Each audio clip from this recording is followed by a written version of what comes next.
मित्रों, विक्रम एकेडमी में आप सभी का स्वागत है। आज आप लोगों का जो है 75 क्वेश्चन टोटल करवाया जाएगा। 25 डेली बढ़ाया जा रहा है और इसके साथ हम आज आप लोगों को बताएंगे प्रमुख समय काल।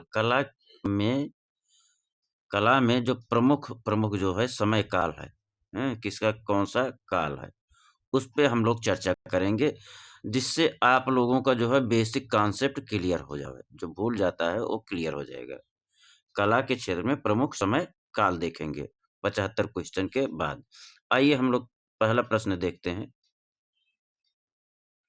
पंजाब हिमालय की खूबसूरत वादियों में 16वीं शताब्दी के उत्तरार्ध में कौन सी कला शैली विकसित हुई? पंजाब शैली, पहाड़ी शैली, कश्मीरी शैली, इनमें से कोई नहीं। इसका आंसर पूरा कंप्लीट लिखना है आप सभी को। जब भी जिस किसी को क्लास मिले या देखे तो पूरा आंसर लिखना शुरू करिए। बस जब आप जो है ज़्यादा नहीं, आप 100 प्रैक्टिस सेट का 80-90 प्रैक्टिस सेट का जब आप आंसर खुद लिखेंगे, बार बार लिखेंगे ना, देख लीजिए फिर आपको कभी भूलेगा ही नहीं। तो पूरा लिखने का प्रयास करिए। पंजाब और हिमालय की खूबसूरत वादियों में 16वीं शताब्दी के उत्तरार्ध में कौन सी कला विकसित हुई? आंसर करिए। पहाड़ी शैली विकसित हुई। कौन सी विकसित हुई? पहाड़ी शैली विकसित हुई। रेड कर दें। कौन सी विकसित हुई? पहाड़ी शैली विकसित हुई। अगला, द पहाड़ी मिनिएचर पेंटिंग के लेखक कौन हैं? आनंद कुमार स्वामी, कार्ल खंडालवाला, हेनरी मोर, स्टेला कैम्ब्रिज। सभी लोग आंसर पूरा दीजिए। कौन है बताइए।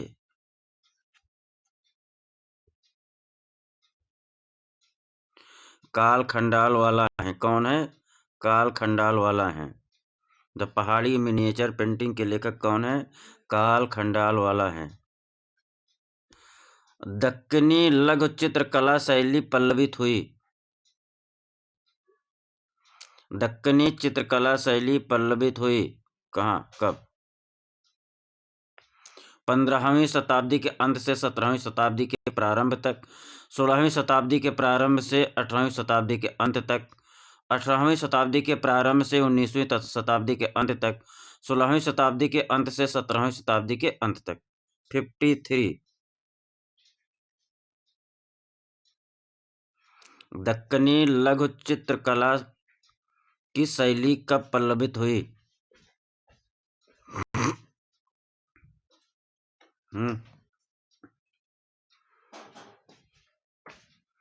बताइए। दक्कनी लघु चित्रकला शैली कब पल्लवित हुई? 53। सभी लोग आंसर करिए। 53। 16वीं शताब्दी के प्रारंभ से 18वीं शताब्दी के अंत तक। 16वीं शताब्दी के प्रारंभ से 18वीं शताब्दी के अंत तक दक्कनी लघु चित्रकला शैली की उत्पत्ति हुई या पल्लवित हुई, विकसित हुई, सब उसी में। ठीक। अगला 54। बीजापुर किस कला शैली की उपशैली है? बीजापुर किस कला शैली की उपशैली है? पहाड़ी, राजस्थानी, मुगल शैली या दक्षिणी शैली? 54।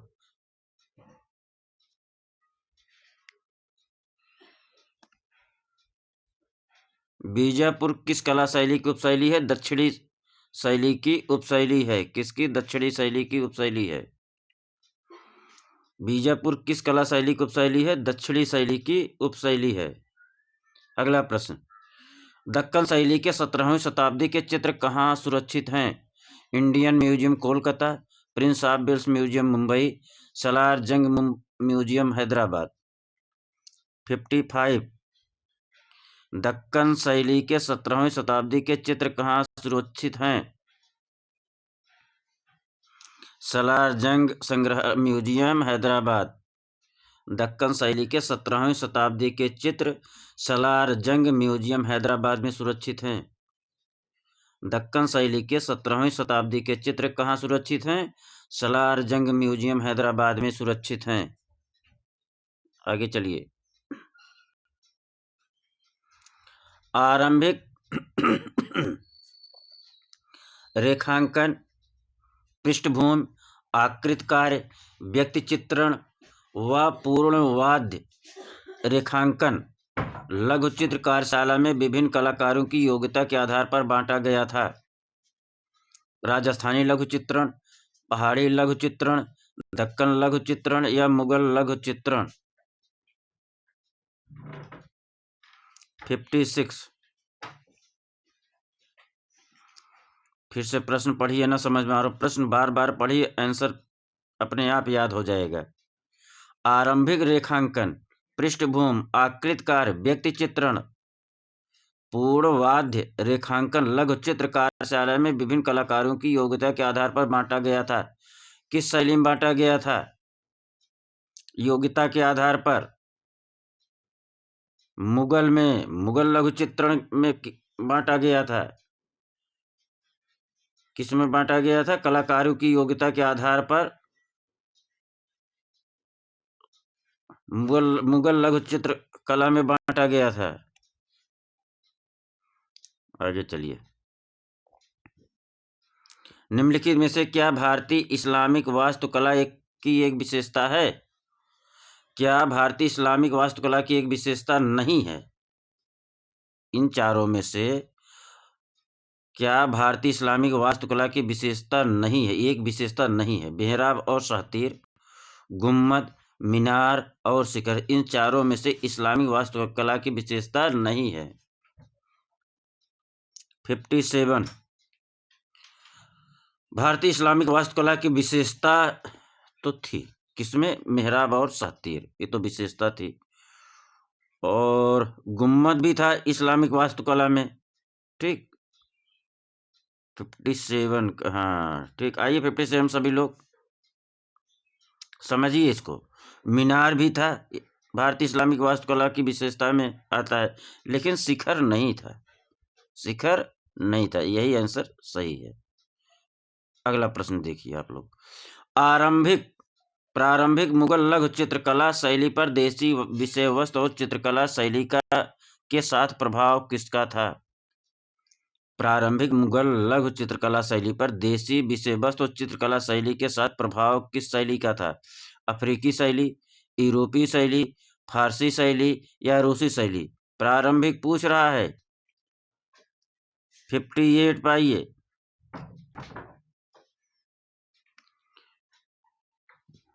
जिसने भी फारसी शैली दिया उसकी तैयारी अच्छी है, समझ लेना।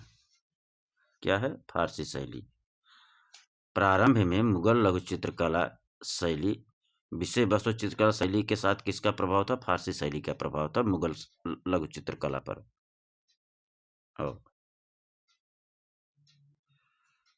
59। किस स्मारक में मशहूर मुसम्मन बुर्ज स्थित है? किस मुगल स्मारक में मशहूर मुसम्मन बुर्ज स्थित है? लाल किला दिल्ली, लाल किला आगरा, लाल किला दिल्ली, शाही फोर्ट लाहौर, फतेहपुर सीकरी आगरा। मुसम्मन बुर्ज किस स्मारक में है? मुसम्मन बुर्ज जो है आगरा के लाल किले में है। किसमें? आगरा के लाल किले में है। मुसम्मन बुर्ज किसमें? आगरा के लाल किले में है। अब यहाँ फोटो देखना है, उसको देखकर समझकर आपको आंसर करना है। ठीक, पहले से देख लीजिए आंसर। कौन सा विश्व प्रसिद्ध मकबरा दिए हुए फोटो में दर्शित मकबरे से प्रेरित है? कौन सा विश्व प्रसिद्ध मकबरा दिए हुए फोटो में दर्शित मकबरे से प्रेरित है? ये किस मकबरे से प्रेरित है देख लीजिए। क्या है? बीबी का मकबरा, ताजमहल, हुमायूं का मकबरा, इत्माउद्दौला का मकबरा।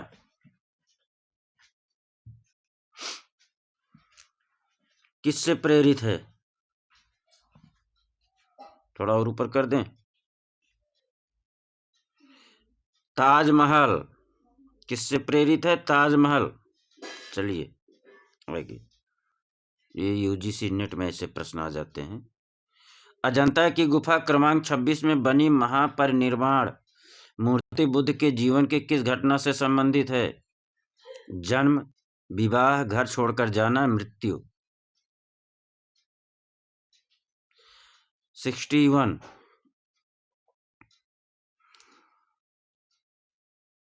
महापरिनिर्वाण जो है मूर्ति किस गुफा, अजंता की किस गुफा में है? 26 में बनी है। महापरिनिर्वाण मूर्ति अजंता किस गुफा में है? 26 में। पहला यही उत्तर दिया गया, प्रश्न उत्तर दोनों है।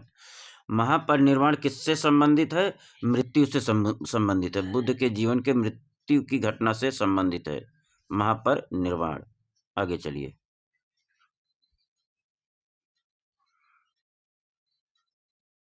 अजंता गुफाओं में कितनी शैली मिल सकती है?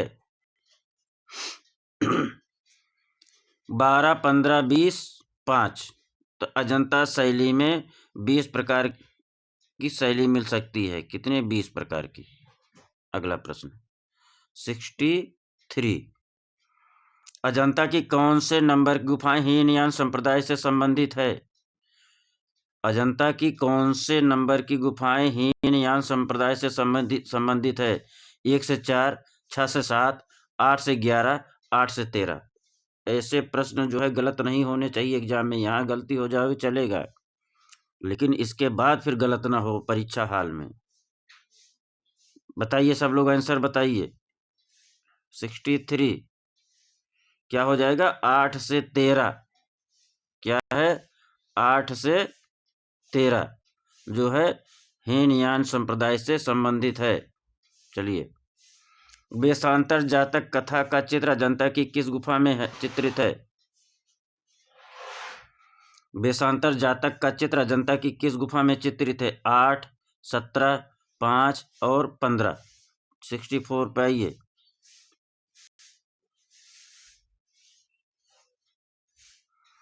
वेशांतर जातक का चित्र अजंता की किस गुफा में चित्रित है? 8, 17, 5, 15। 64। वेशांतर जातक अजंता की गुफा संख्या 17 से संबंधित है। किससे? गुफा संख्या 17 से। वेशांतर जातक का चित्र अजंता की किस गुफा में चित्रित है? वेशांतर जातक चित्र अजंता की 17वीं गुफा में चित्रित है। अगला प्रश्न 65। अजंता पेंटिंग ... में करदम प्लास्टर की एक आधार तल पर तैयार की गई है। ऑप्शन देखिए, दग्ध पेंटिंग, पतला लेप और जल रंग, तैल पेंटिंग, फ्रेस्को और टेम्परा। 65। अजंता पेंटिंग किस माध्यम में करदम प्लास्टर के एक आधार तल पर तैयार की गई है? तो 65 का आंसर बताइए सभी लोग। फ्रेस्को और टेम्परा में की गई है, तैयार की गई है आधार तल। फ्रेस्को और टेम्परा माध्यम में आधार तल तैयार की गई है अजंता की समस्त पेंटिंग। अजंता के चित्रों का धरातल तैयार करने के लिए इनमें से कौन सी सामग्री गारा बनाने में प्रयुक्त नहीं किया गया? अजंता के चित्रों का धरातल तैयार करने के लिए इनमें से कौन सी सामग्री गारा बनाने में प्रयुक्त नहीं किया गया था? बजरी, खड़िया, सीमेंट, मेथी दाना। 66।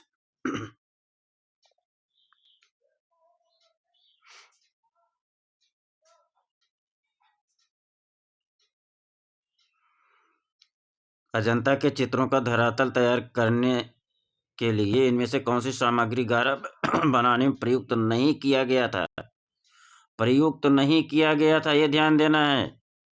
प्रयुक्त नहीं किया गया था। बजरी, खड़िया, सीमेंट, मेथी दाना क्या नहीं प्रयुक्त किया गया था?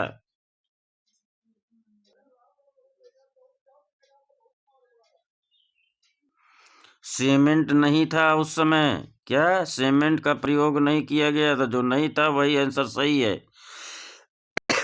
अजंता, अगला 67।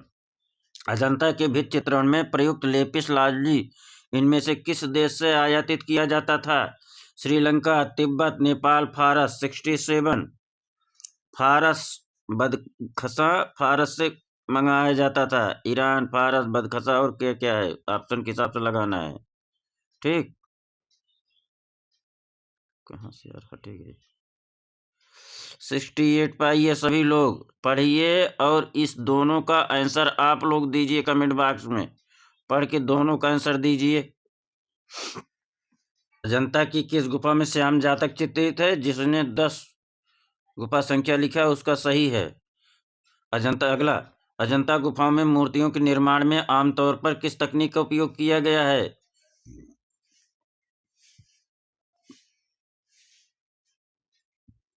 लकड़ी पर नक्काशी, राग कट, धार ढलाई, टेराकोटा।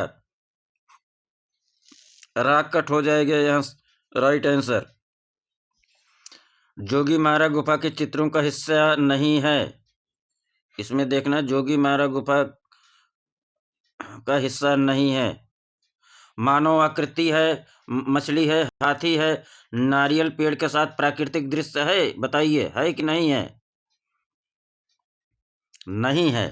तो ये नारियल पेड़ के साथ प्राकृतिक दृश्य कहाँ है? इसका आंसर बताइए। है ये चित्र कहीं है? अब बहुत ही परीक्षा में आने वाले ये चित्र हैं, बताइए कहाँ है? जोगी मारा गुफाएं कहाँ स्थित हैं? महाराष्ट्र में, आंध्र प्रदेश में, छत्तीसगढ़ में, उत्तर प्रदेश में। 71। चलिए सब लोग फटाफट दीजिए। कहाँ है? छत्तीसगढ़ में है। अगला प्रश्न, चित्रकला में व्यक्तिगत सुख या संतुष्टि के लिए स्वांतः सुखाई किसे कहा जाता है? व्यापारिक कला को, वास्तुकला को, ललित कला को, छपाई कला को। 72। ललित कला को स्वांतः सुखाई किसे कहा जाता है? ललित कला को कहा जाता है। अगला प्रश्न, अष्टाध्यायी ग्रंथ के रचयिता कौन है? अष्टाध्यायी ग्रंथ के रचयिता कौन है? पाणिनि, अमरसेन, मतिराम, भामा। 73 पाइए कौन है? अष्टाध्यायी ग्रंथ के रचयिता कौन है? पाणिनि है। कौन है? पाणिनि है। आइए अगला, पंडित क्षमेंद्र के किस ग्रंथ में 300 से अधिक कलाओं का उल्लेख है? क्षमेंद्र के किस ग्रंथ में 300 से अधिक कलाओं का उल्लेख है? कामसूत्र में, शुक्रनीति में, कला विलास में, नाट्य शास्त्र में। 74 पाइए।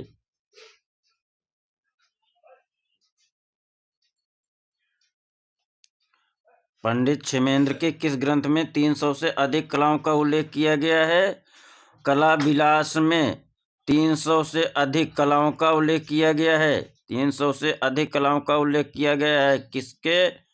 लिखो ऐसे 300, कला विलास 300 लिखो, 300 प्लस करके लिखो आंसर, तब आगे बढ़ेंगे। लिखो कला विलास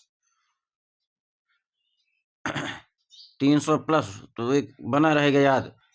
अगला प्रश्न, षड्ंग का अंतिम सिद्धांत जो रंगों के अनुप्रयोग और उचित स्वभाव को संदर्भित करता है? सादृश्यम हो जाएगा। क्या हो जाएगा? प्रमाण। बड़का भंग नहीं है, सादृश्यम हो जाएगा। सी हो जाएगा, थोड़ा कटा है समझ लो, सादृश्यम। 75 का शाद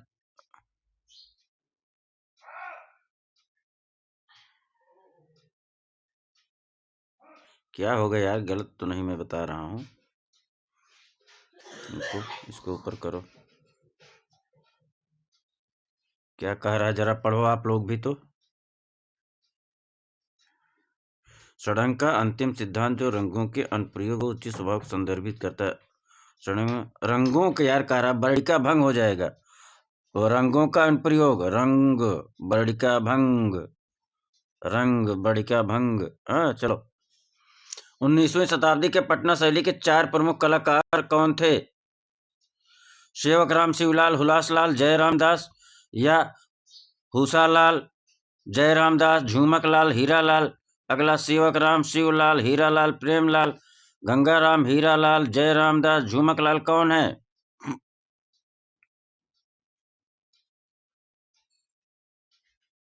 इसमें कौन से कंपनी शैली के 4 कलाकार? तो सेवकराम, शिवलाल, ये हुसालाल नहीं, हुलासलाल है।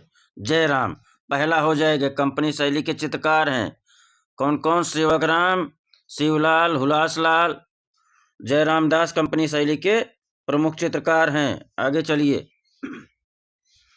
नीचे दिए गए विकल्पों में सही उत्तर चुनिए। मिलान कर लिया जाए, छोड़ दिया जाए? आप लोग बहुत पढ़ चुके हो, इसको छोड़ दो, चलो समय लगे। बंगाल शैली के चित्रकारों ने किसे अस्वीकृत कर दिया था? जल रंग, टेम्परा तकनीकी, चित्राधार, ईजल चित्रण, हाथों से बना हुआ ड्राइंग कागज। बंगाल शैली चित्रकारों ने किसे अस्वीकृत कर दिया था? 78 पे बताइए। चित्राधार, ईजल चित्रण, चित्राधार को अस्वीकृत कर दिया था। बहुत ही प्रश्न जो है इम्पोर्टेंट है, वेरी मोस्ट इम्पोर्टेंट है। बंगाल शैली चित्रकारों ने किसे अस्वीकृत किया? चित्राधार चित्रण को अस्वीकृत किया था। अगला प्रश्न 79, सही बता रहा हूँ नहीं यार, हमारे ख्याल से चित्राधार को ही सही है। आगे चलो। पहला भारतीय कलाकार कौन था जो ग्राफिक आर्ट सीखने के लिए विदेश गया था? कौन था जो ग्राफिक आर्ट सीखने के लिए विदेश गया था? पहला भारतीय कलाकार कौन था जो ग्राफिक आर्ट सीखने विदेश गया था? गगनेंद्रनाथ टैगोर, मुकुल चंद, रविन्द्रनाथ टैगोर, राजा रवि वर्मा। 79,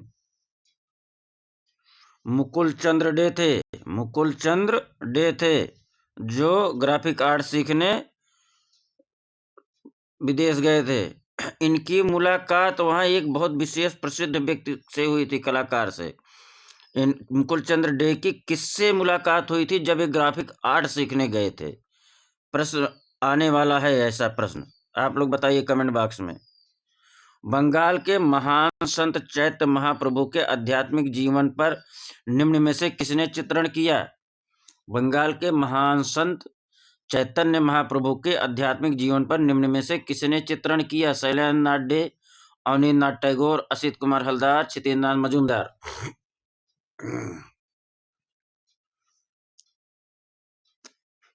बंगाल के महान संत चैतन्य महाप्रभु के आध्यात्मिक जीवन पर किसने चित्रण किया? चैतन्य सिद्ध कलाकार किसे कहा जाता है? बताइए। इसी छितेंद्रनाथ मजूमदार हैं। चैतन्य महाप्रभु के आध्यात्मिक जीवन से संबंधित चित्र कौन बनाया? छितेंद्रनाथ मजूमदार ने। आगे चलें। 81, शिव का विषपान किसने चित्रित किया? शिव का विषपान किसने चित्रित किया? रविशंकर रावल, सुनैना देवी, कल्याण सेन, नंदलाल बोस। शिव का विषपान चित्र किसने चित्रित किया? कहाँ है नंदलाल बोस? उनको बुला भैया, उनको ठप्पा लगा दो उसी पे मुहर। नंदलाल बोस पे मुहर लगा दो। शिव का विषपान। नंदलाल बोस द्वारा चित्रित पार्थसारथी का माध्यम क्या है? पार्थसारथी का माध्यम क्या है? पार्थसारथी चित्र किसका है? नंदलाल बोस का है। पार्थसारथी बराबर नंदलाल बोस। पार्थसारथी किस माध्यम में है? जल रंग, मोम रंग, सूखा रंग, तैल रंग। 82, जल रंग में है। पार्थसारथी किस रंग में है? जल रंग में है। पार्थसारथी किस रंग में है? जल रंग में है। आगे। सन 1938 में हरिहरपुर में आयोजित अखिल भारतीय कांग्रेस कमेटी का बैनर किसने चित्रित किया? सन 1938 में हरिहरपुर में आयोजित अखिल भारतीय कांग्रेस कमेटी का बैनर किसने चित्रित किया? कहाँ का बैनर है यार? हरिपुरा आयोजित अखिल, हाँ। किसने चित्रित किया? रविन्द्रनाथ टैगोर, अवनींद्रनाथ टैगोर, नंदलाल टैगोर, नंदलाल बोस, गगनेंद्रनाथ टैगोर। कौन है? 83। ऐसे सरल प्रश्न नहीं गलत होने चाहिए, ऐसे ही प्रश्न एग्जाम में 80 से 85% ऐसे ही आएंगे। अगला प्रश्न, निम्नलिखित में से किस चित्रकार की कृतियां इंडिया एट अ ग्लांस में प्रकाशित हैं? निम्नलिखित में से किस चित्रकार की कृतियां इंडिया एट अ ग्लांस में प्रकाशित हैं? असित कुमार हलदार, किया चारा, एस रजा, यामिनी राय। 84, 84 का बताइए। असित कुमार हलदार की कृतियां इंडिया एट अ ग्लांस में प्रकाशित हुई हैं थी। असित कुमार हलदार की कृतियां इंडिया एट अ ग्लांस में प्रकाशित हुई थी। ठीक, इंडिया एट अ ग्लांस में किसका प्रकाशित हुआ था? असित कुमार हलदार का। इंडिया एट अ ग्लांस में किसके चित्र प्रकाशित किए गए थे? असित कुमार हलदार के चित्र प्रकाशित किए गए थे। भारत में सर्वप्रथम वास तकनीक का प्रारंभ किसने किया? अवनींद्रनाथ टैगोर ने किया। आगे चलो। निम्नलिखित में से अवनींद्रनाथ टैगोर की कौन सी चित्र बंगाल पत्रिका में प्रकाशित हुआ? बहुत ही मोस्ट इंपॉर्टेंट है, जिसको यह कंफर्म है आंसर करिए, हम रुकते हैं। निम्नलिखित में से अवनींद्रनाथ टैगोर की कौन सी चित्र बंगाल पत्रिका प्रवास में प्रकाशित हुआ था? कौन सा चित्र बंगाल पत्रिका प्रवास में प्रकाशित हुआ था? नसीम बाग, बालगान, यात्रा का अंत, अशोक की रानी। कौन सा चित्र अवनींद्रनाथ टैगोर का प्रवास पत्रिका में छपी थी? पत्रिका का नाम क्या था? प्रवास। प्रवास बंगाल पत्रिका जो है प्रवास में छपी थी। कौन सा चित्र है? 86। जिसको ये इसका पता है समझ लो एकदम सिलेक्शन उसका निश्चित रूप से पक्का है। ईश्वर से प्रार्थना है सभी का हो, लेकिन भाई जो मेहनत करेगा उसका तो सिलेक्शन पहले होगा ही। कोई पर डे 10 प्रैक्टिस सेट कर रहा है और कोई पर डे 2 प्रैक्टिस सेट कर रहा है, तो कैसे? जो 10 पर डे प्रैक्टिस सेट कर रहा है तो उसका तो होगा भाई पहले। जो अपनी जो है आज नींद चैन सब कुछ लुटा के सरस्वती माता के श्री चरणों में समर्पित कर दिया है, तो सिलेक्शन तो उसका पहले होगा। बताइए कौन कौन बताया 86 का? क्या हो जाएगा? यात्रा का अंत प्रवास पत्रिका में छपा था। यात्रा का अंत प्रवास पत्रिका में छपा था। यात्रा का अंत किसका चित्र है? अवनींद्रनाथ टैगोर का। यात्रा का अंत किसका चित्र है? अवनींद्रनाथ टैगोर का। यात्रा का अंत किसका प्रसिद्ध चित्र है? अवनींद्रनाथ टैगोर का। किस पत्रिका में छपा था? बंगाल पत्रिका प्रवास में छपा था। यात्रा का अंत किस पत्रिका में छपा था? बंगाल पत्रिका प्रवास में छपा था। आगे चलिए। किसे अक्सर बंगाल स्कूल ऑफ आर्ट का संस्थापक माना जाता है? किसे अक्सर बंगाल स्कूल ऑफ आर्ट का संस्थापक माना जाता है? नंदलाल बोस, रामकिंकर बैज, अवनींद्रनाथ टैगोर, रविन्द्रनाथ टैगोर। 87 का बताइए सभी लोग। अवनींद्रनाथ टैगोर को कहा जाता है बंगाल स्कूल ऑफ आर्ट का संस्थापक। किसे माना जाता है? अवनींद्रनाथ टैगोर को माना जाता है। 88 बंगाल चित्र शैली इनमें से एक विशेषता के कारण जानी जाती है। बंगाल चित्र शैली इनमें से एक विशेषता के कारण जानी जाती है। 88 बंगाल चित्र शैली इनमें से एक विशेषता के कारण जानी जाती है। आयल तकनीक, वाश तकनीक, मिनिएचर तकनीक, म्यूरल तकनीक। वाश तकनीक के कारण बंगाल चित्र शैली जानी जाती है। अगला, नारी अंकन का सुंदर चित्रण किस शैली में हुआ? राजस्थानी, जैन, मुगल, पहाड़ी। 89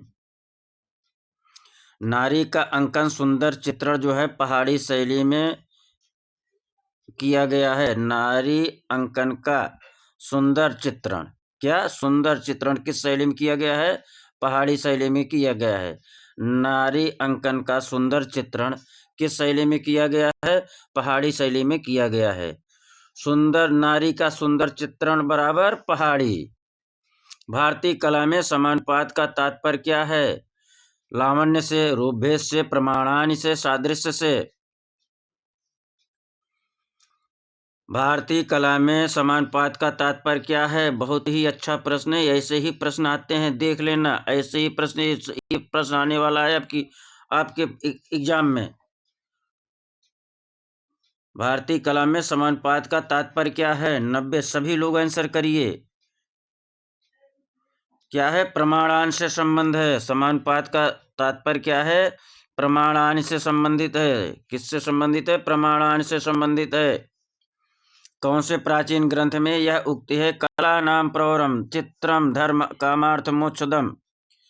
कौन से प्राचीन ग्रंथ में यह उक्ति है? कला नाम प्रवरम चित्रम धर्मार्थ काम मोक्षदम। किसमें अंकित है ये? बताइए सभी लोग।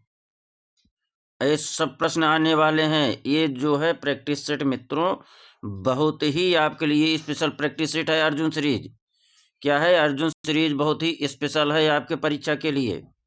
बताइए बताइए कहाँ से लिया गया है? 91। सभी लोग आंसर दीजिए। चित्र सूत्र से लिया गया है। कहाँ है अंकित?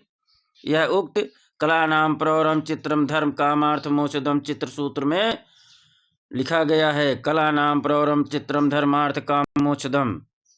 अगला चित्र सूत्र का उल्लेख पाया जाता है स्कंद पुराण में, मत्स्य पुराण में, अग्नि पुराण में या विष्णु धर्मेत्तर पुराण में।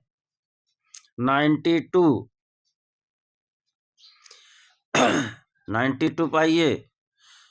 चित्रसूत्र का उल्लेख विष्णु धर्मेत्तर पुराण में पाया जाता है। चित्रसूत्र का उल्लेख विष्णु धर्मेत्तर पुराण में पाया जाता है। चित्रसूत्र का उल्लेख विष्णु धर्मेत्तर पुराण में पाया जाता है। चित्रसूत्र का उल्लेख विष्णु धर्मेत्तर पुराण में पाया जाता है। काम सूत्र पर किसने टीका लिखी जिसे जय मंगला नाम से जाना जाता है? पंडित यशोधर को जाना जाता है। आगे चलो। नाट्यशास्त्र में कितने प्रकार के रसों का उल्लेख किया गया है? नाट्यशास्त्र में 8 प्रकार के रसों का उल्लेख किया गया है। सम्रांगण सुधार के लेखक निम्नलिखित में से कौन है? नगरंजीत, सोमेश्वर, राजा भोज, श्री कुमार। बताइए सम्रांगण सुधार के लेखक निम्नलिखित में से कौन है? 95। राजा भोज हैं। सम्रांगण सूत्रधार के लेखक कौन है? राजा भोज हैं। सम्रांगण सूत्रधार के लेखक कौन है? राजा भोज हैं। सम्रांगण सूत्रधार लेखक बराबर राजा भोज। सम्रांगण सूत्रधार लेखक बराबर राजा भोज। सिंधु घाटी मृदभांड किसके द्वारा बनाए गए? सिंधु घाटी में मृदभांड किसके द्वारा बनाए गए? सांचा, मृदलेप, चक्र से या कुंडल से? किसके द्वारा बनाए गए? 96। क्या हुआ? 96 का क्या हो जाएगा? चक्र द्वारा, चक्र घूर्णन विधि द्वारा। आगे चलो। सिंधु घाटी सभ्यता प्रथम ... सभ्यता थी। सिंधु घाटी सभ्यता प्रथम दृष्टिया कैसी सभ्यता थी? शहरी, ग्रामीण, अर्धशहरी या इनमें से कोई नहीं। 97 पे आइए। बहुत ही अच्छा प्रश्न है, देख लेना, ये भी आपकी प्रश्न आने वाला है। 97 क्या है? शहरी सभ्यता है। क्या है? शहरी सभ्यता। सिंधु सभ्यता क्या है? शहरी सभ्यता है। क्या है? शहरी सभ्यता है। निम्नलिखित में से कौन सी वस्तु सिंधु घाटी सभ्यता से के व्यावसायिक और आर्थिक विकास को प्रकाशित करती है? निम्नलिखित में से कौन सी वस्तु सिंधु घाटी सभ्यता के व्यावसायिक और आर्थिक विकास को प्रकाशित करती है? नौकाएं, मुद्राएं, घर, टेराकोटा, मृदभांड। कौन सी वस्तु सिंधु घाटी सभ्यता के व्यावसायिक और आर्थिक विकास को प्रकाशित करती है? बताइए। 98। ये भाववाचक प्रश्न है, भाव सूचक प्रश्न है। केवल भाव को आपको पकड़ना पड़ेगा, क्या कहना चाहता है। 98। अब की ऐसे ही प्रश्न आएंगे, देख लेना, पैटर्न ऐसे ही चेंज होगा। भाव से समझना पड़ेगा कि इसका आंसर क्या है, सटीक उत्तर नहीं आपको दिखेगा। 98 का क्या आएगा? मुद्रा और मुहरें से यह क्लियर होता है कि सिंधु घाटी सभ्यता में व्यावसायिक और आर्थिक विकास को प्रकाशित करता है। कौन? मुद्राएं। सिंधु घाटी सभ्यता के व्यावसायिक और आर्थिक विकास को कौन किससे हम लोग समझ पाएंगे कि वहाँ आर्थिक व्यवसाय की सब गतिविधियां थी शामिल? मुद्रा और मुहरों से। किससे? मुद्रा और मुहरों से। आगे, सिंधु घाटी सभ्यता का गोदाबाड़ा डाक यार्ड कहाँ स्थित है? सिंधु घाटी सभ्यता का गोदाबाड़ा कहाँ स्थित है? कालीबंगा, लोथल, हड़प्पा, रोपड़। 99। सभी लोग, बहुत ही इजी प्रश्न है, ऐसे ही प्रश्न आते हैं, ऐसे ही प्रश्न आएंगे। लोथल। ईंटों से निर्मित विशाल स्नानागार कहाँ पाया गया? मोहनजोदड़ो, हड़प्पा, सारनाथ, देवगढ़। ईंटों से निर्मित, ये तो जो है मुफ्त का प्रश्न है। ऐसे प्रश्न जो है मुफ्त में आते हैं और मुफ्त में सही होना चाहिए। क्या है? मोहनजोदड़ो पाया गया। मोहनजोदड़ो में विशाल स्नानागार पाया गया। विशाल स्नानागार कहाँ पाया गया? मोहनजोदड़ो में। मोहनजोदड़ो से प्राप्त नर्तकी की मूर्ति किस सामग्री से बनी है? ये भी मुफ्त का क्वेश्चन है। हर कंपटीशन में नर्तकी के बारे में चाहे जिस रूप में पूछ लिया जाता है। एक प्रश्न तो फ्री का मिलता है। मृण मूर्ति, लकड़ी, पत्थर, कांसा। 101 का पूरा आंसर लिखिए आप लोग। कांसा में। किसमें? कांसा में। अगला प्रश्न, मोहनजोदड़ो से प्राप्त देवीय आकृतियां निर्मित है। टेराकोटा, कांसा, लकड़ी, पत्थर। देवी आकृतियां। अब यहाँ देवी आकृतियां पूछ रहा है, वहां नर्तकी था, यहाँ देवी आकृतियां हैं। समझो प्रश्न को। 102। अब जितनी भी देवी की मूर्ति थी, टेराकोटा या मृण मूर्ति थी। ठीक। डांसिंग गर्ल कांसा में, देवी मूर्ति टेराकोटा या मृण में बनी थी। प्रसिद्ध पशुपत की मुहर किस प्राचीन भारतीय सभ्यता संबंधित है? पशुपति मुहर किस सभ्यता से संबंधित है? कौन सी मुहर? पशुपत की मुहर किस सभ्यता से संबंधित है? बताइए। मौर्य, हड़प्पा, वैदिक या गुप्त? 103 बहुत इजी प्रश्न है और आपको आना ही चाहिए। ऐसे प्रश्नों को गलत नहीं होना चाहिए। हड़प्पा से संबंधित है। पशुपत की मुहर किससे संबंधित है? हड़प्पा से। मित्रों, आज हम आपको इसके बाद बताएंगे प्रमुख समय काल। कौन सा काल किससे संबंधित है? प्रश्न आ ही जाता है। एक प्रश्न आता है 4 नंबर का, आपका मुफ्त मिल जाएगा ना। 4 नंबर रहेगा। हाँ, एक प्रश्न जो है 4 अंक का होता है। ठीक। आप लोगों को जो है नृत्य हमने बताया, प्रमुख नृत्य, और क्या बताया था? आज हम समय काल बताएंगे। प्रमुख उपनाम हो गया। ऐसे हम जो है सारा जो 1 नंबर जो निश्चित रूप से आ ही जाते हैं, ऐसे डेली क्लास में हम आपको बताएंगे, जिससे आपका वो बेसिक गलतियां ना हो। और जो बेसिक गलतियां कर जाता है फिर उसका सिलेक्शन रुक जाता है, नहीं होता है। आइए अगला प्रश्न देखें। हड़प्पा कालीन स्थलों से प्राप्त अधिकांश मोहरें किस सामग्री से बनी हैं? काष्ठ, सेलखड़ी, कांच और तांबा। अधिकांश मोहरें पूछ रहा है। 104 पाइए। किससे बनी है? सेलखड़ी, पत्थर से। हड़प्पा कालीन पहले समझो, फिर क्या कह रहा है? अधिकांश मोहरें। इस पे आप आओ। कैसी मोहरें? अधिकांश मोहरें। कहाँ की? हड़प्पा कालीन की। किससे बनी है? तो सेलखड़ी से बनी है। क्या कह रहा है? हड़प्पा कालीन अधिकांश मोहरें किस सामग्री से बनी है? तो सेलखड़ी से भैया बनी थी। आगे आओ। रेखाएं जो गति, उत्तेजना, व्याकुलता, नाटकीयता, बेचैनी दर्शाती हैं, क्या कहलाती हैं? कोड़ी रेखा, कड़वत रेखा, एक पुंजी रेखा या क्षैतिज रेखा? गति वह रेखा क्या दर्शाती है जिसमें गति हो, उत्तेजना हो, व्याकुलता हो, नाटकीयता हो और बेचैनी हो? बताइए। ऐसे प्रश्न गलत नहीं होने चाहिए। क्या हो? कर्णवत रेखा। क्या हो जाए? कर्णवत रेखा में ये सब सारी चीजें आपको देखने को मिलती है। कर्णवत रेखा कैसी होगी? उसमें गति होगा, उत्तेजना होगा, व्याकुलता होगा, नाटकीयता होगा, बेचैनी होगा। आगे चलिए। सीधी लंबवत रेखा का चित्र में कौन सा भाव आता है? सीधी लंबवत रेखा का प्रयोग चित्र में कौन सा भाव आता है? विश्राम, अस्थायित्व, व्याकुलता, उत्तेजना। हम आपको चित्र बना रहे हैं, जरा आप लोग बताइए इसको कौन सी रेखा कहते हैं? बताइए। ये जो है यहाँ से सब किरण पुंज निकल रहा है। ठीक। इसको, ये पहला। दूसरा बताइए। इसको कौन सी रेखा बोलेंगे? दूसरा। इसको कौन सी रेखा बोलेंगे? तीसरा बताइए। इसको कौन सी रेखा? ये गलत बता रहे हैं क्या? नहीं सही। इसको कौन सी रेखा बोलेंगे? फिर इसको कौन सी रेखा बोलेंगे? ठीक। और फिर इसको कौन सी रेखा बोलेंगे? जरा बताइए। 1, 2, 3 4 5 6 इन सबको बताइए। फिर से मैं दूसरे कलर से इंडिकेट कर दे रहा हूँ, बताइए बाबू। इसको बताइए आप लोग, इसको क्या कहते हैं? इसको बताइए क्या कहते हैं? इस रेखा को क्या कहते हैं? यल आकार है, ये यल आकार की रेखा को क्या कहते हैं? ये रेखा झुके, इस रेखा को क्या कहते हैं?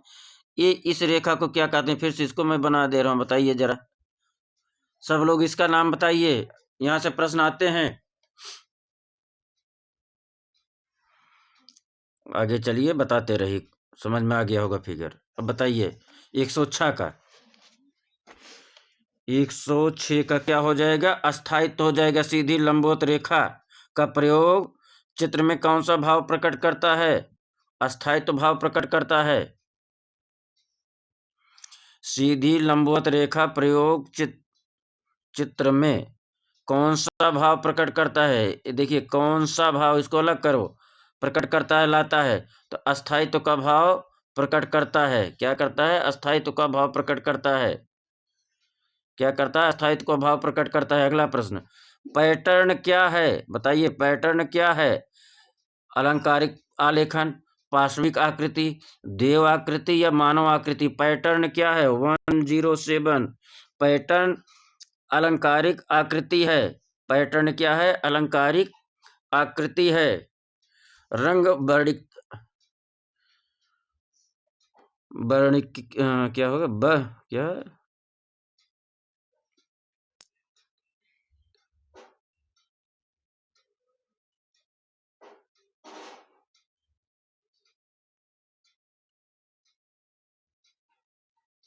यहाँ रंग विकीर्णता होना चाहिए ना, कि वर्णिकता होना चाहिए। चलो देखो, रंग वर्णिकता की चमक या ताजगी डॉट डॉट डॉट क्या कहा जाता है? रंग वर्णिकता की चमक या ताजगी को क्या कहा जाता है?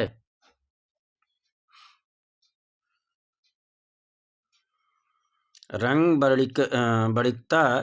वर्णिकता की चमक ताजगी को क्या कहा जाता है? चमक, संबंध परक तत्व, बनावट या मूल्य, क्या कहा जाता है? 108 बहुत ही वेरी मोस्ट इंपॉर्टेंट क्वेश्चन है। रंग की वर्णिकता की चमक ताजगी को क्या कहा जाता है? क्या कहा जाता है? चमक कहा जाता है, लिमिनोसिटी कहा जाता है।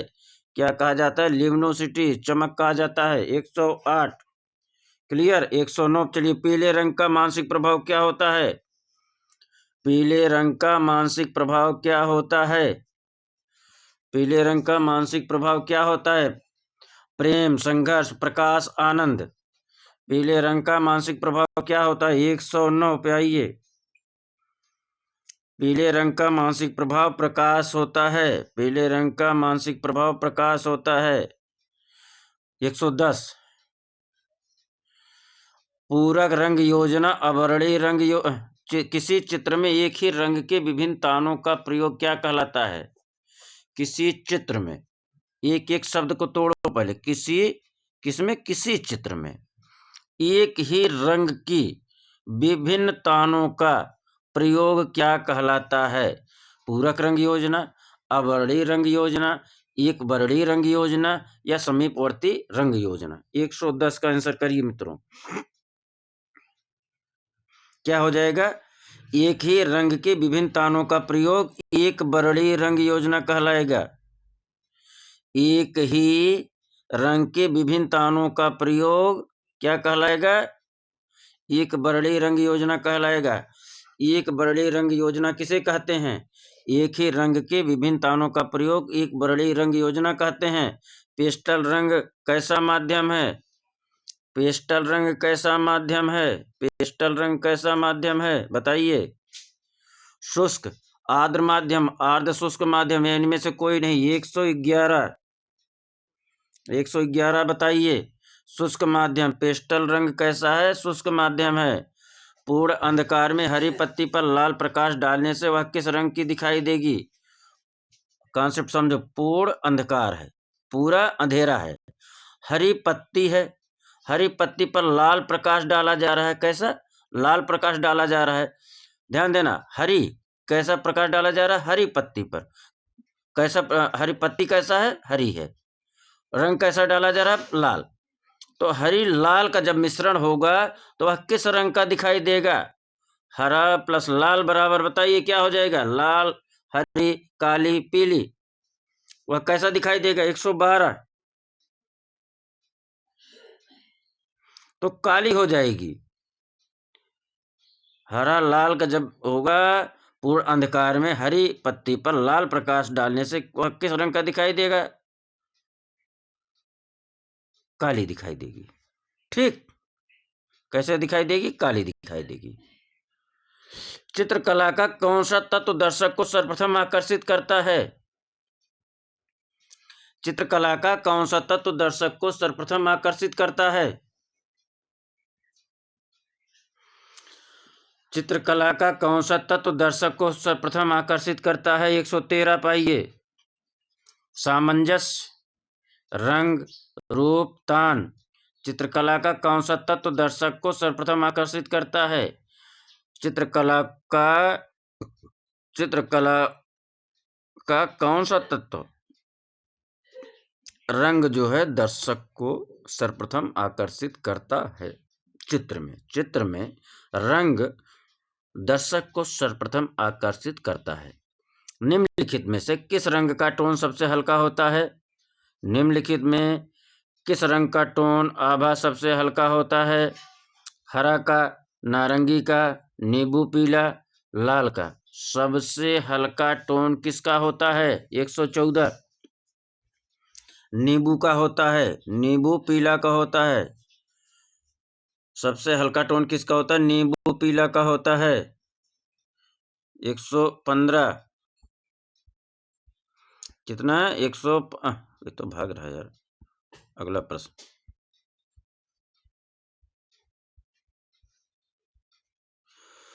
सिंगराब से निर्मित होने वाला रंग कौन सा है?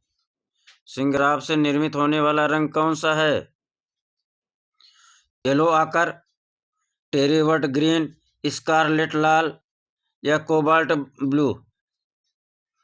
सिंगराब से निर्मित होने वाला रंग इनमें से कौन सा है? 115 का आंसर बताइए।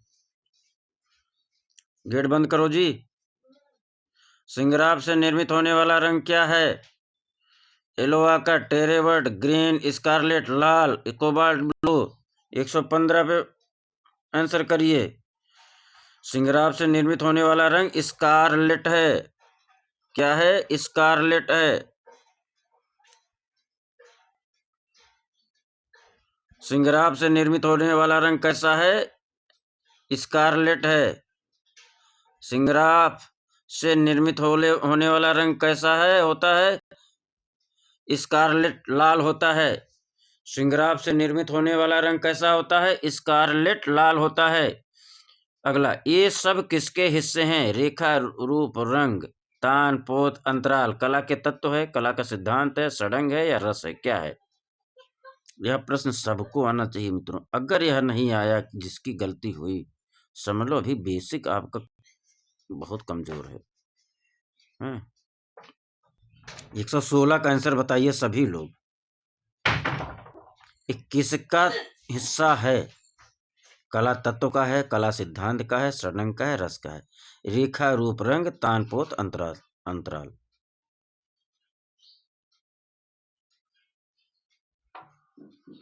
किसका है 116? मैं इसीलिए वेट कर रहा हूँ किसी की गलती यहाँ ना हो।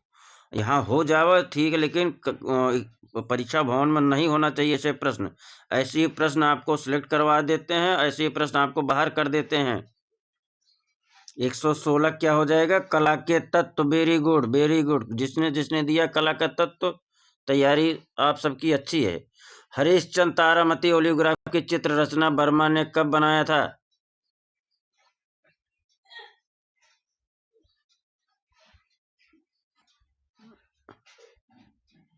हरीशचंद्र तारामती ओलियोग्राफ चित्र राजा रवि वर्मा ने कब बनाया था?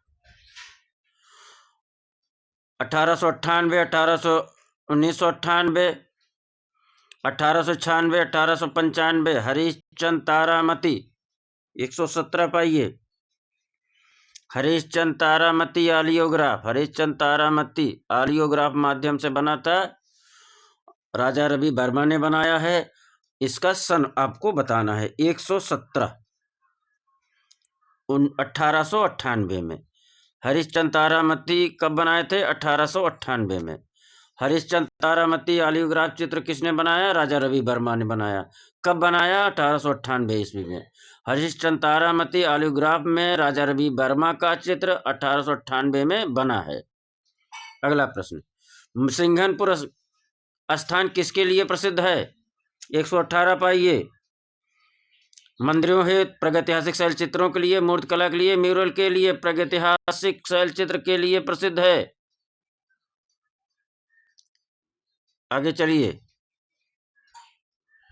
भारत में तैल चित्रण का आरंभ किसने किया? भारत में तैल चित्रण का आरंभ किसने किया? अवनींद्रनाथ टैगोर, नंदलाल बोस, राजा रवि वर्मा, अमृता शेरगिल। राजा रवि वर्मा हैं। चलो यार आगे बढ़ो। सेवाग्राम किस शैली की चित्रकला के सुस्थापित कलाकार थे? इसको बताना है आपको, यहाँ आप लोग भूल जाते हैं। सेवाग्राम किस शैली की चित्रकला के सुस्थापित कलाकार थे? कालीघाट, मेवाड़ शैली, पटना कलम। उपयुक्त में से एक से अधिक। 120 पाइए। सेवाग्राम कहाँ के हैं? पटना कलम के हैं। पटना शैली के चित्रकार हैं। कहाँ के हैं? पटना शैली के चित्रकार हैं। हड़प्पा सभ्यता के औजार और हथियार बनाने के लिए ज्यादातर किस पदार्थ का प्रयोग किया गया? लोहा और तांबा, कांसा और लोहा, तांबा, कांसा, टिन या केवल पत्थर? 121 का आंसर बताइए।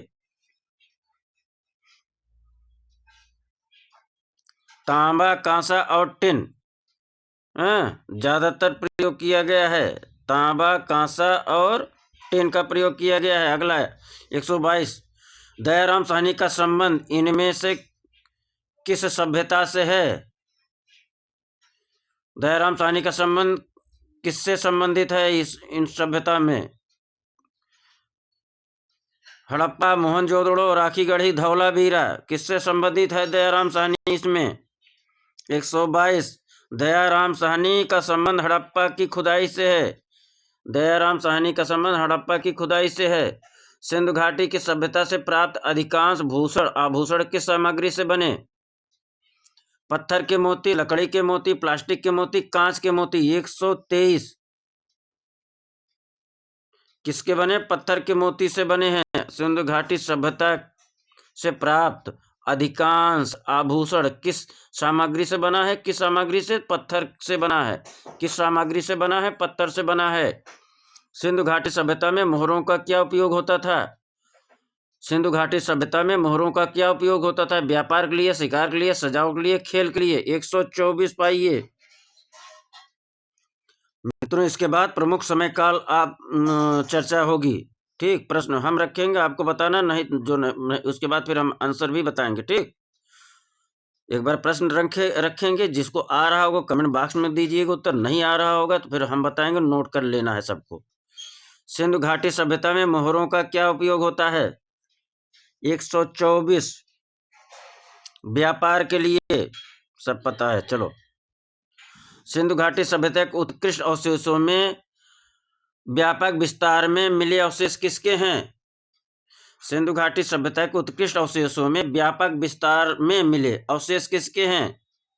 नगर योजना के हैं, भित्तिचित्र के हैं, चित्रपट के हैं, इनमें से कोई नहीं। 125 क्या होगा? सुव्यवस्थित नगर योजना के अवशेष व्यापक रूप से मिले हैं।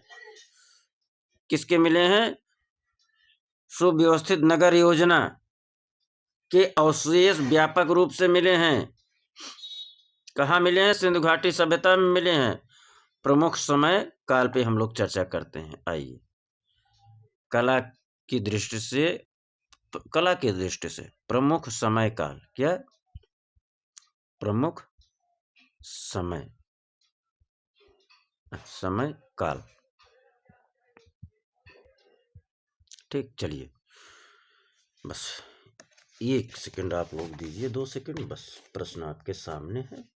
चलिए क्या है, शुरू से एकदम बेसिक शुरू से चर्चा करेंगे हम लोग, और इत्मीनान से भागना नहीं है, सबका कॉन्सेप्ट ही क्लियर कर देंगे। ठीक, कितने प्रश्न हैं वो भी हम बता दे रहे हैं। 22-23 प्रश्न है, 21-22 प्रश्न है, ठीक, जिसमें से आपको 2 3 4 4 5 तो नहीं याद होगा, निश्चित रूप से मैं बता रहा हूँ, और वही 4-5 आएंगे आपके एग्जाम में, यही प्रश्न आपका सिलेक्शन करवा देगा। अगर जिसका कॉन्सेप्ट नहीं क्लियर होगा उसका सिलेक्शन रुक जाता है। आइए हम एकदम शुरू से लेके चल रहे। प्रागैतिहासिक काल का समय कब से कब माना जाता है? प्रागैतिहासिक का समय काल बताइए। प्राग ऐतिहासिक का समय काल, यही ए लिख दे रहे हैं आप लोग, समझिए, प्राग ऐतिहासिक, ठीक, का समय काल बताइए। सिंधु घाटी सभ्यता का समय काल, सिंधु घाटी सभ्यता का समय काल।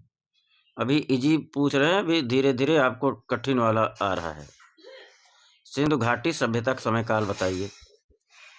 ये दोनों पहले बताइए, सिंधु घाटी सभ्यता और प्रागैतिहासिक का समय काल, यही लिख दे रहे हैं। चलो वैदिक सभ्यता का भी बता दो, वैदिक सभ्यता का समय काल, वैदिक सभ्यता का समय काल। प्राग ऐतिहासिक का बताइए।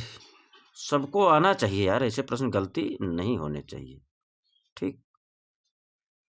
इसका आपको 30,000 ईसा पूर्व से, 30,000 ईसा पूर्व से कहाँ, 3,000 ईसा पूर्व, कहाँ, 3,000 ईसा पूर्व, ये सब ईसा पूर्व है। सिंधु घाटी सभ्यता 2500 ईसा पूर्व से, 2500 ईसा पूर्व से 1750 ईसा पूर्व, सिंधु घाटी सभ्यता, ईसा पूर्व है सब। वैदिक सभ्यता 1500 ईसा पूर्व से, 1500 ईसा पूर्व से 600 ईसा पूर्व, कब, 600 ईसा पूर्व, ईसा पूर्व, ठीक। अगला चलिए, अब इसमें ऋग वैदिक, वैदिक काल में 2 खंड हो जाता है, एक ऋग वैदिक और दूसरा उत्तर वैदिक। अब आपको बताना है ऋग वैदिक काल का प्रथम, ऋग वैदिक काल का समय बताइए, ऋग वैदिक काल का समय बताइए, और उत्तर वैदिक काल का समय बताना है। ऋग वैदिक काल का समय बताना है और उत्तर वैदिक काल का समय बताना है। जिसको आ रहा हो लिखो, ऋग वैदिक काल का समय, ठीक, ऋग वैदिक काल का समय, ऋग वैदिक काल का समय काल, और दूसरा उत्तर वैदिक बताइए, उत्तर वैदिक काल का समय, उत्तर वैदिक काल का समय, दोनों बताना है। बहुत ही सबको आना चाहिए। ऐसे प्रश्न अगर गलत हो रहे हैं तो कहीं ना कहीं आप लोग अपना आकलन लगाइए कि ऐसी गलती नहीं होना चाहिए। कहीं ना कहीं आप लोग अभी बेसिक कॉन्सेप्ट क्लियर करके नहीं चल रहे हैं। ऋग वैदिक का काल समय क्या है बताइए। 1500 से 600, 1000 ईसा पूर्व, 1500 से 1000 ईसा पूर्व, कितना, 1000 ईसा पूर्व, ये ईसा पूर्व में है, ईसा पूर्व।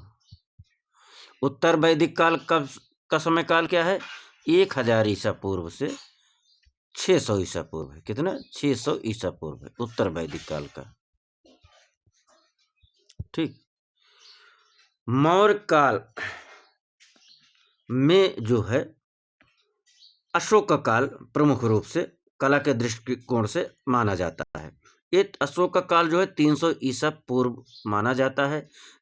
इनके काल में शिलालेख, स्तूप, स्तंभ, दीदारगंज, ये सब ये सब मौर्य काल में, अशोक के कार्यकाल में आप देखते हैं।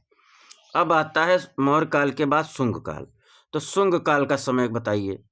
अशोक मौर्य काल तो 300 ईसा पूर्व के आसपास हम लोग देखते हैं। शुंग काल बताइए, शुंग काल बताइए, समय काल बताइए, शुंग काल का समय काल बताना है, किसका, शुंग काल का। शुंग काल का समय काल कुषाण में कनिष्क का समय काल महत्वपूर्ण है कला की दृष्टि से। कुषाण में कनिष्क का समय कला की दृष्टि से महत्वपूर्ण है। कुषाण काल में कनिष्क, किसका? कनिष्क का काल, इसका बताना है आप सबको। बताइए। शुंग काल है 185 ईसा पूर्व से 73 ईसा पूर्व। क्या है? 185 ईसा पूर्व से 185, कब? 185 ईसा पूर्व से कब तक माना जाता है? 73 ईसा पूर्व। कब तक माना जाता है? 73 ईसा पूर्व माना जाता है। कुषाण काल में कनिष्क का काल 78 ईसा पूर्व से, कहाँ? 78 ईसा पूर्व से कब तक माना जाता है? 103, नहीं ईसा पूर्व में ईस्वी आ गया। ये 78 ईस्वी से 103 ईस्वी, 78 ईस्वी से 103 ईस्वी में आ गया। ठीक। अगला, जोगी मारा गुफा का समय काल सबको पता होना चाहिए। जोगी मारा गुफा का समय काल सबको पता होना चाहिए मेरे ख्याल से। जोगी मारा गुफा का समय काल बताइए। जोगी मारा गुफा,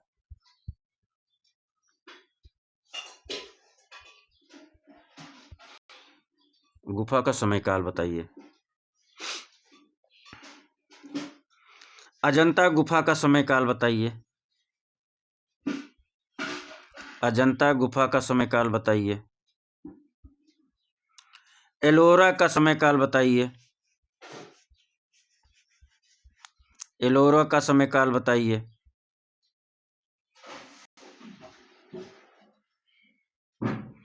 जोगी मारा गुफा का समय काल बताइए। 300 ईसा पूर्व। कितना? 300 ईसा पूर्व है ये जोगी मारा का। अजंता का 200 ईस्वी से 650 ईस्वी। 200 ईस्वी से 650 ईस्वी। 200 से 650 ईस्वी। एलोरा का समय काल क्या है? एलोरा का समय काल क्या है? 7वीं से 10वीं शताब्दी। 7वीं से 10वीं शताब्दी। 7वीं से 10वीं शताब्दी। एलोरा का समय काल क्या है? 7वीं से 10वीं शताब्दी। एलोरा का समय काल क्या है? 7वीं से 10वीं शताब्दी। सित्तन, चलिए अगला। अब आपको बताना सित्तनवासल गुफा का समय काल। सित्तनवासल गुफा का समय काल। सित्तनवासल गुफा का समय काल। सित्तनवासल गुफा का समय काल। सित्तनवासल गुफा का समय काल बताना है।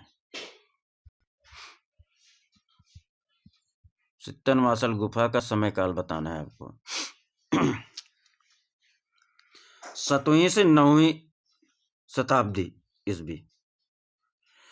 सित्तनवासल गुफा का समय काल कितना है? 7वीं से 9वीं शताब्दी ईस्वी। कितना है? 7वीं से 9वीं शताब्दी ईस्वी। 7वीं से 9वीं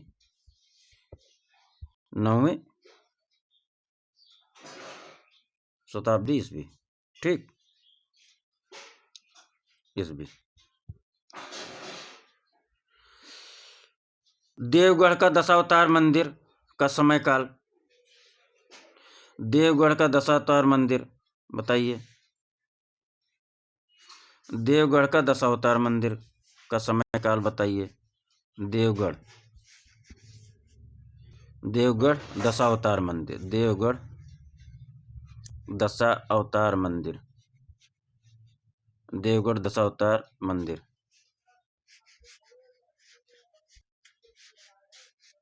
दशावतार मंदिर। देवगढ़ का दशावतार मंदिर 5वीं शताब्दी में गुप्त काल में। क्या है? 5वीं शताब्दी गुप्त काल। 5वीं शताब्दी, 5वीं शताब्दी गुप्त काल। 5वीं शताब्दी गुप्त काल। गुप्त काल, 5वीं शताब्दी गुप्त काल। ठीक, आगे चलिए। खजुराहो का मंदिर का समय काल, खजुराहो मंदिर का समय काल और दिलवाड़ा जैन मंदिर। खजुराहो मंदिर समय काल और खजुराहो मंदिर का समय काल, दिलवाड़ा जैन मंदिर का समय काल। खजुराहो मंदिर का समय काल, खजुराहो मंदिर का समय काल बताना है आपको, पहला हो गया। दूसरा दिलवाड़ा जैन मंदिर का समय काल बताना है। दिलवाड़ा जैन मंदिर, कौन सा? दिलवाड़ा जैन मंदिर, दिलवाड़ा जैन मंदिर, दिलवाड़ा जैन मंदिर। खजुराहो का मंदिर, दिलवाड़ा जैन मंदिर। बताइए मित्रों, खजुराहो का मंदिर बताइए। 950 से 1050 ईस्वी, 950 से 1050 ईस्वी, कितना? 1050 ईस्वी, या इसको कह सकते हैं कि 10वीं शताब्दी से 11वीं शताब्दी के मध्य।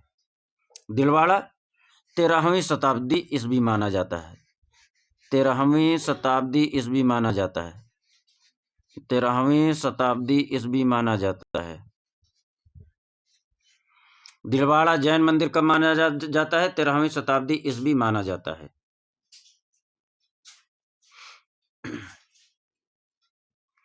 आगे चलिए।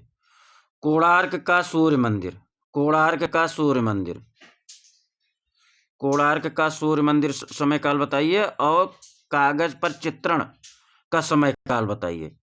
कोणार्क सूर्य मंदिर, कोणार्क सूर्य मंदिर,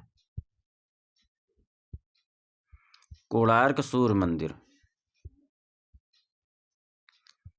कोणार्क सूर्य मंदिर का समय काल बताना है और कागज पर चित्रण का समय काल बताना है। कागज पर चित्रण का समय बताना है, कागज पर चित्रण बताना है, कागज पर चित्रण बताना है।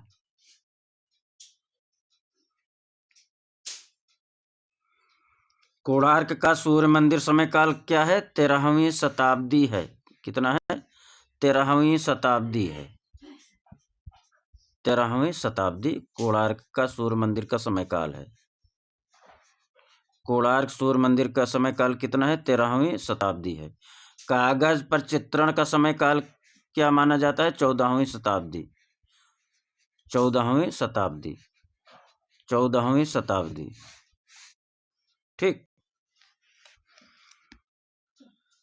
चोलकालीन दो मूर्ति प्रसिद्ध है, चोलकालीन दो मूर्ति प्रसिद्ध है। पहले यहाँ लिख देते हैं चोलकालीन मूर्ति। ठीक, बताइए किसको पता है?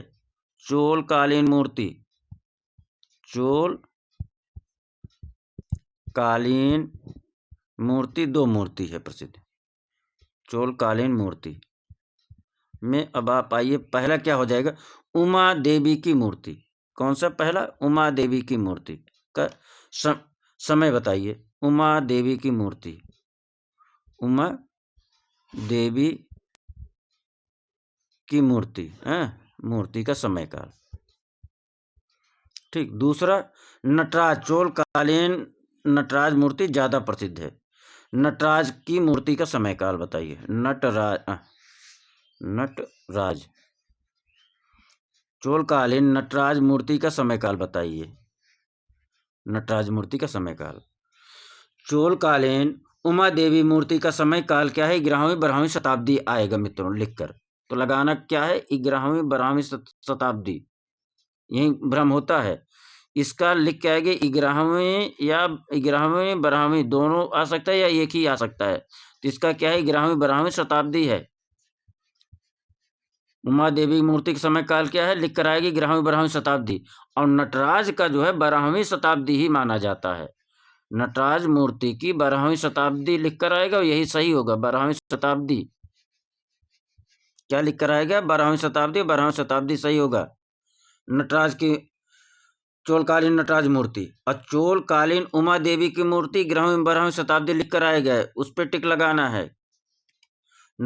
चोलकालीन नटराज मूर्ति 12वीं शताब्दी, चोलकालीन उमा देवी की मूर्ति 11वीं 12वीं शताब्दी। कुतुब मीनार का समय काल बताना है। कुतुब मीनार का समय काल, कुतुब मीनार का समय काल बताना है। कुतुब मीनार का समय काल बताना है। कुतुब मीनार का समय काल बताना है। कुतुब मीनार का समय काल बताना है। कुतुब मीनार का समय काल बताना है आपको। सुल्तानगंज से प्राप्त तांबा कांसा मूर्ति का समय काल। सुल्तानगंज से प्राप्त सुल्तानगंज से प्राप्त सुल्तानगंज से प्राप्त तांबा कांसा मूर्ति का समय काल। तांबा आप लिख दे रहा हूं, कांसा मूर्ति का समय काल। सुल्तानगंज से प्राप्त तांबा कांसा मूर्ति का समय काल बताना है आपको। बताइए। 7वीं 8वीं शताब्दी सुल्तानगंज से प्राप्त तांबा कांसा की मूर्ति का समय क्या है? 7वीं 8वीं शताब्दी है। कब है? 7वीं 8वीं शताब्दी है। 7वीं या 8वीं शताब्दी है।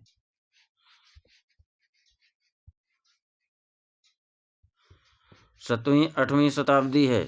सुल्तानगंज तांबा की मूर्ति का संबंध किससे? 7वीं 8वीं शताब्दी का है। सुल्तानगंज तांबा कांसा की मूर्ति का संबंध 7वीं 8वीं शताब्दी का है। सुल्तानगंज तांबा कांसा मूर्ति का संबंध कब से? 7वीं 8वीं शताब्दी का है।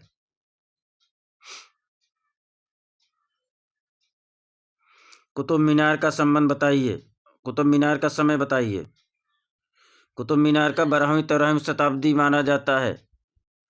12वीं या 13वीं शताब्दी माना जाता है।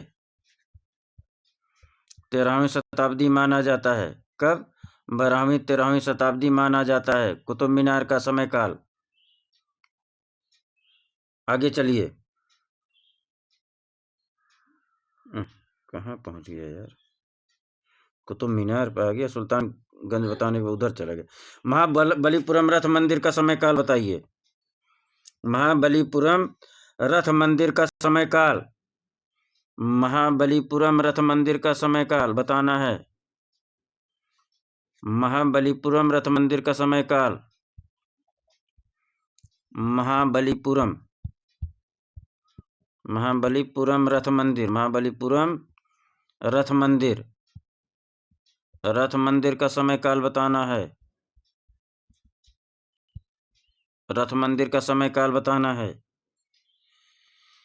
बताइए। गंगा अवतरण का समय काल बताना है। गंगा अवतरण मूर्ति का समय काल बताना। गंगा अवतरण मूर्ति का समय काल बताना है। गंगा अवतरण मूर्ति का समय काल बताना है। गंगा अवतरण मूर्ति का समय काल। अवतरण मूर्ति का समय काल बताना है। गंगा अवतरण मूर्ति का समय काल क्या है? 7वीं सदी है। कितना है? 7वीं शताब्दी, 7वीं सदी। ठीक, 7वीं सदी ये हो गया। अब महाबलीपुरम का कब है? ये भी 7वीं सदी माना है। महाबलीपुरम रथ मंदिर का समय काल क्या है? 7वीं सदी है। कब है? 7वीं सदी है। महाबलीपुरम और गंगा अवतरण का समय काल एक ही है, 7वीं सदी है। अगला। भागीरथी की तपस्या और अर्जुन की तपस्या मूर्ति किस समय की है? भागीरथी की तपस्या और भागीरथी तपस्या की मूर्ति। भागीरथी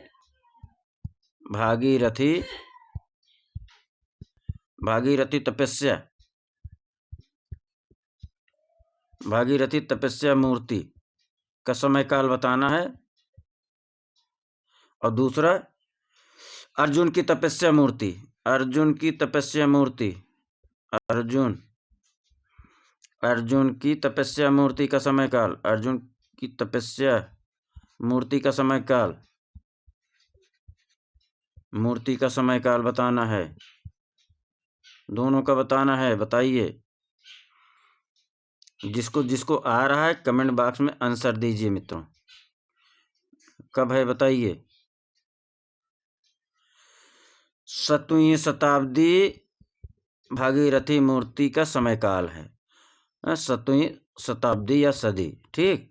और ये भी जो है आपका 7वीं सदी है। अर्जुन की तपस्या मूर्ति का समय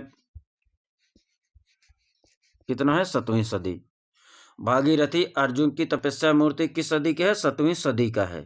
2-3 प्रश्न और बचे हैं, आप लोगों का रिवीजन एक अच्छा हो जा रहा है। राजस्थानी मुगल कालीन और दक्कन शैली का समय बताइए। राजस्थानी मुगल कालीन और दक्कन ये सब समकालीन शैली है। राजस्थानी शैली, ठीक, क्या है? शैली। राजस्थानी शैली, मुगल शैली,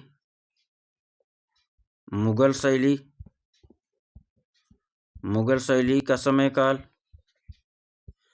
और दक्कन शैली का समय काल, ये लगभग एक ही आता है, एक ही माना जाता है लगभग लमसम में शैली। बताइए तीनों का बताइए समय काल फटाफट, तीनों का समय काल बताना है। 16वीं से 19वीं शताब्दी ईस्वी, 16वीं से 19वीं शताब्दी ईस्वी माना जाता है। किसका समय काल? राजस्थान मुगल और दक्कन शैली का। 16वीं सदी से 19वीं सदी समय काल कौन कौन सा माना जाता है? राजस्थानी, मुगल और दक्कन शैली। आगे चलें, 2 प्रश्न और बचे हैं। पहाड़ी शैली और कंपनी शैली का समय काल बता दीजिए। बस आज का प्रैक्टिस पूरा।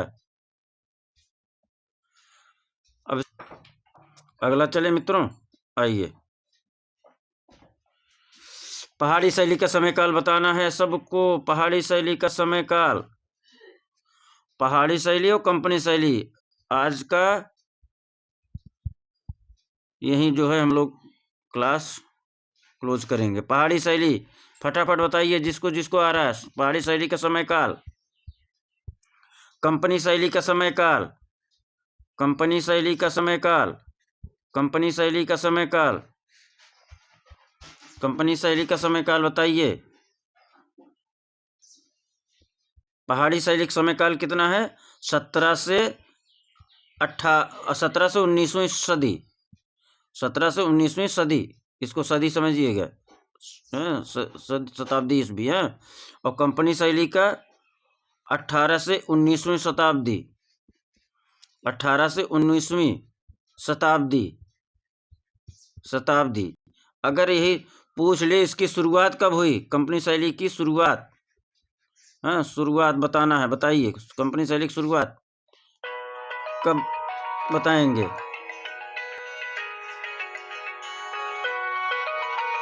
कंपनी शैली की शुरुआत बताना है, जिसको जिसको आ रहा हो बताइए। कंपनी शैली की शुरुआत कब माना जाता है? 18वीं सदी के उत्तरार्ध में। कब? 18वीं सदी के उत्तरार्ध में कंपनी शैली की शुरुआत कब मानी जाती है? 18वीं शताब्दी के उत्तरार्ध में कंपनी शैली कब मानी जाती है? 18वीं शताब्दी के उत्तरार्ध में। कंपनी शैली का विकास कब माना जाता है? कंपनी शैली का विकास कब माना जाता है? कंपनी शैली का विकास कब माना जाता है? 19वीं शताब्दी माना जाता है मित्रों। कब माना जाता है कंपनी शैली का विकास? 19वीं शताब्दी में। कंपनी शैली विकास कब माना जाता है? 19वीं शताब्दी में, ठीक। तो आज का क्लास कैसा लगा मित्रों? ऐसे जो है प्रतिदिन हम आपको MCQ के साथ जो बेसिक आप लोगों का कंप्लीट होना चाहिए वो हम डेली कंप्लीट कराएंगे, एक टॉपिक डेली। हाँ, कल हो सकता है प्रमुख नदियां आप लोगों से चर्चा करें या किसी और विषय पर, लेकिन ऐसे बेसिक जहां से प्रश्न आते ही आते हैं, समय काल से प्रश्न देख लीजिए, आया ही आया है और आएगा। ऐसे प्रश्नों को हम जो है डेली क्लास में चलाएंगे। मित्रों, आप सभी से अनुरोध है, एक मिनट सर, क्लास कर रहे हैं अभी। पहाड़ी शैली मित्रों, तो आप लोगों का क्लास कैसा लगा? अच्छा लगा हो तो आप लोग जो है लाइक कर लीजिए। जो अभी तक लाइक ना किया हो लाइक कर लीजिए। जो सब्सक्राइब ना हो किया हो सब्सक्राइब कर लीजिए। और आप लोग तो गिने चुने हैं हमारे पास, तो कम से कम एक एक लोग 10-10 20-20 लोगों के पास शेयर करिए। सब्सक्राइबर बढ़ेगा, मेरा हौसला बढ़ेगा। और अपने ईस्ट बीस्ट नियर डियर जो फ्रेंड हैं उनसे सब्सक्राइब करवा दीजिए। आप सभी से अनुरोध है कि अपने जो नियर डियर ऐसे जो मिलने जुलने वाले हैं उन्हें उससे सब्सक्राइब कराइए। एक बार थोड़ा सा दिखता है तो हिम्मत मेरा भी बढ़ता है, हैं?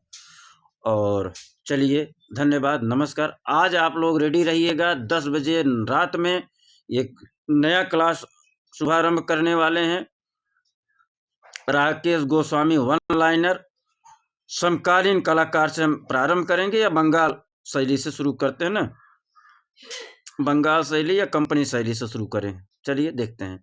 लेकिन आज जो है समकालीन कलाकार से बंगाल शैली से हम शुरुआत करेंगे। ठीक, बंगाल शैली से आज से हम शुरू करेंगे वन लाइनर राकेश गोस्वामी का। और उसको जो कठिन शब्द होंगे या कठिन मुझे लगता है भूल जाता है, उसको बार बार हम रिपीट करेंगे। जिसको ना अच्छा लगे ना देखे चलेगा, लेकिन कम से कम जो नए आएंगे जब भी वो क्लास देखेंगे उनके लिए बहुत ही महत्वपूर्ण होगा। जो भी तैयारी प्रारंभ करेगा किया होगा उसके लिए बहुत ही रामबाण क्लास होगा।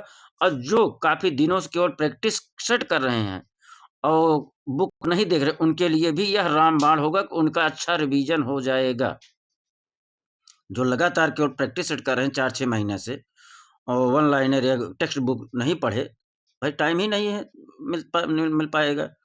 तो उन लोगों के लिए भी यह क्लास बहुत ही महत्वपूर्ण होने वाला है। रात 10 बजे मत भूलिए, राकेश गोस्वामी का वन लाइनर नोट याद करवाया जाएगा। आइए मेरे साथ बोलिए, हम सफल हैं, हम सफल हैं, हम सफल हैं। धन्यवाद, नमस्कार। क्लास कैसा लगा आप लोग कमेंट बॉक्स में जरूर आंसर करिए।